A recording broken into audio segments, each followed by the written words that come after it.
여러분 안녕하세요. අද අපි කතා කරන්න යන්නේ කොරියන් භාෂාව ඉගෙන ගන්නකොට මුලින්ම ඉගෙන ගන්න ව්‍යාකරණ රීතිය ගැන. ඔයගොල්ලෝ කුමන හෝ විභාගයට ඉගෙන ගන්නවා නම් අපි කියමු EPS topic කියලා. එහෙම නැත්නම් උසස් පෙළ සාමාන්‍ය පෙළ. එහෙම නැත්නම් චිප් එක්සෑම් එකට. එහෙමත් නැත්නම් ඔයගොල්ලෝ ඇකඩමික් topic එක කරනවා නම් මොන දේ කරත් කොරියන් භාෂාව ඉගෙන ගන්නකොට මුලින්ම ඉගෙන ගන්න ව්‍යාකරණ රීතිය තමයි මේක. ඉතාමත්ම සරල වූ, ඉතාම වැදගත් වූ මේ ව්‍යාකරණ රීතිය EPS topic විෂය නිර්දේශයේ අපට දක්වන ආකාරය ගැන පොඩ්ඩක් බලමු. නිර්වචනය ගැන. හොඳයි බලමු. ඉම්නිදා ඉම්නිකා. මොකද්ද මේක කියන්නේ කියලා බලමු. ඉම්නිදා는 초의 숙소를 나타내는 묘사와 괴롭혀요. උක්තේ ගුණාංග දක්වන නාමපදය හා සම්බන්ධ වෙන්නේ. 격식적 상황에서 ඒ කියන්නේ 격식 කියලා කියන්නේ විශේෂ විධිමත් විදියට විධිමත් 격식적 විධිමත් අවස්ථාවලදී තෙන්නන් සරාම ලොක්ක මරානන් මුංජනේ අසන පුද්ගලයාට ගෞරව දක්වන වාක්‍යයකින් හරි අසන පුද්ගලයාට ගෞරව දක්වන වාක්‍යයකින් මුංජනේ සොසොර විස්තරය පෙන්වනවා විස්තරය දක්වනවා හරි 임니까는 임니다의 예문회로로 추어의 속선에 대하여 물을 때 사용한다. 임니다වල ප්‍රශ්නවාදී ස්වරූපයෙන් උක්තේ ගුණාංග ප්‍රශ්න කරන අවස්ථාවේදී භාවිත වෙනවා. හරි. බලමු දැන් අපි මේ කෙටියෙන් මේ හුවා දක්වන දේ ඉතාමත්ම සරලව කොහොමද කියලා. වාක්‍යයක උක්තය, කර්මය, ආඛ්‍යාතය කියලා කොටස් තුනක් තියෙනවා.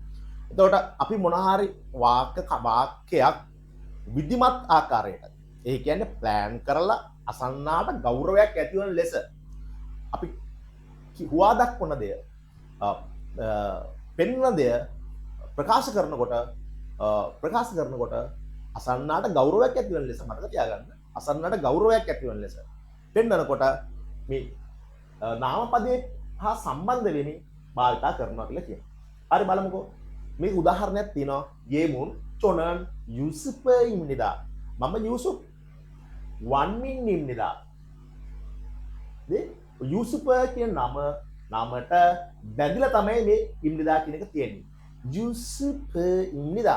කියන්නෙත් ඒ විදිහට, ලියන්නෙත් ඒ විදිහට. ලිඛිත භාෂාවකදී මොන හරි අසන්නට ගෞරවයක් ඇති වෙන ප්‍රකාශයක් අපි ලියනවා නම් ඒ ලියනකොට එහෙම තමයි උක්තය අර්ථ දක්වනකොට උක්තේ ගුණාංගයක් හුවා දක්වනකොට මොන අර කතා කරන වාක්‍යයක උක්තේ ගුණාංගයක් හුවා දක්වනකොට විධිමත් ආකාරයේදී මේ ඉම්නිදා යන නාමපදය හා බැඳෙමින් කෙරොප්හයෝ බැඳෙමින් ප්‍රකාශ කරනවා. යූසුප් ඉම්නිදා වන් මින් ඉම්නිදා දැක්කද? හරි. බලමු මේක.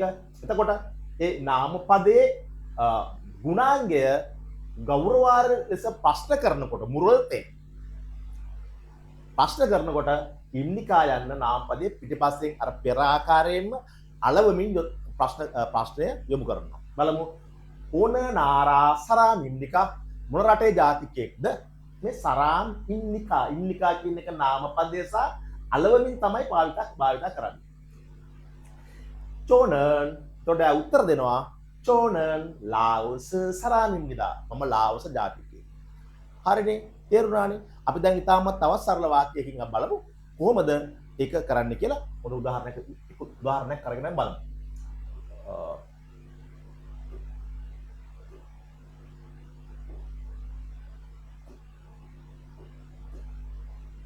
හරි. උනා බලමු.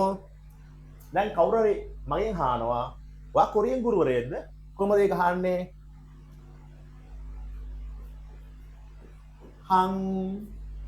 한국어 선생님입니까? ඔන්න ප්‍රශ්නාන ස්වරූපය. ඉම්නිකා යන්න 선생님 කියන උක්ත නාමපදය හා අලවමින් තමයි ප්‍රශ්නය අහන්නේ. දැන් මම මේ මගෙන් ඒ විධිමත් විදියට අහන ප්‍රශ්නයට මමත් අසන්නාට ගෞරවයක් ඇති වෙන ලෙස විධිමත් ආකාරයෙන් මට උත්තර දෙන්න. 네, 저는 한국어 선생님입니다. 네, 한국어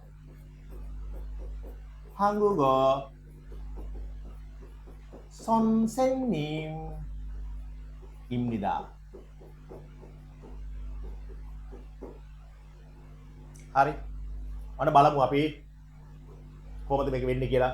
ඔන්න බලන්න. මේකෙදි මේ උක්ත නාම පදය ප්‍රශ්න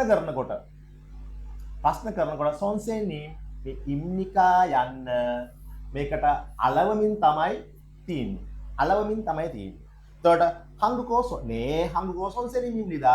ඒකෙත් මම විධිමත් ආකාරයෙන් ඒ පිළිතුරු දෙන අවස්ථාවේදී මේ ඉම්නිදා යන්න අලවමින් තමයි තියෙන්නේ. බලන්න උදාහරණයක් විදිහට 선생님 입니다.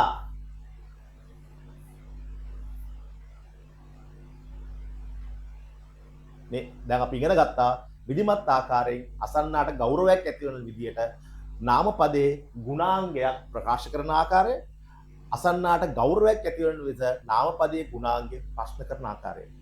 ලබන නැවත වතාවකදී හමු වෙමු. තාමෙතව පායෝ